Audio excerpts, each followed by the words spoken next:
Rarely does a game come along that is so oozing with charm, so chock full of tantalizing flavor, but that also delivers on a fun and interesting gameplay loop. Now, I'm not here to say that Cult of the Lamb is a perfect 10 out of 10, because it isn't, but its style and gameplay lead to 10 or more hours of fun that I would recommend to anyone.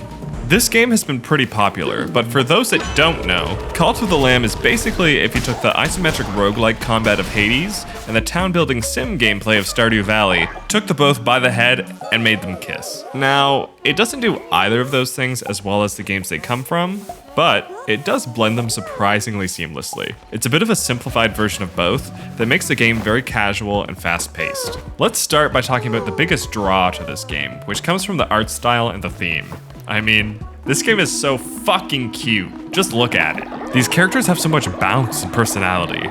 They're extremely stylized and endearing. The crowning jewel of this game is how these cutesy animals so starkly contrast the cult-building, god-killing, follower-sacrificing themes in the game. It's almost hard to believe how well these two dichotomous things mesh together. The playful style helps take away some of the dark seriousness of the otherwise edgelordy things you actually do in the game, and manages to strike this beautiful chord of fun, dark humor. Now, as I said, this game is far from perfect.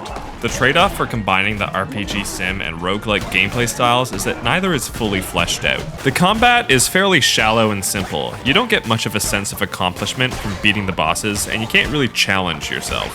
I died a couple times, but mostly due to not taking it seriously. And similarly, the building and management of your cult can be clunky at times. I found especially that the days seem to pass too quickly to really accomplish much, and some parts of it that are time-consuming you can't fully automate. But the two allow for nice breaks between one another.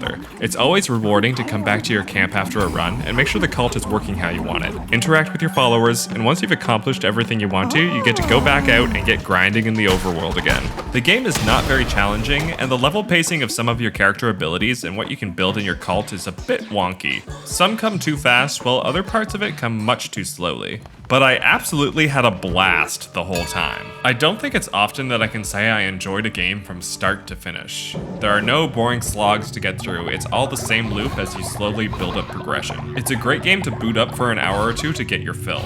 I put about 14 hours into the game before finishing the story that takes place throughout the playthrough, but I still have plenty of things to unlock and collect that will likely keep me coming back for a while. Massive Monster, the studio behind the game, has also said the game will get ongoing support, and we even got a small Halloween update already with some new items and things to do, which is great. You love to see it, especially on a nice $20 indie title. More and more, I find that AAA price tag gets steeper and comes with a worse offering than some of the indie gems out there with a much more affordable cost. I would definitely recommend this game to anyone. At its core, Cult of the Lamb is just a fun video game, which is all any of us can really ask for. There are zany and appealing characters to meet, small tidbits of lore and world building to keep you interested, a fun, if simple, gameplay loop. I'm usually pretty critical of the games I play, so it's nice to actually enjoy something and be positive for once. I'll try to shit on something next time, and hope my follower doesn't eat it.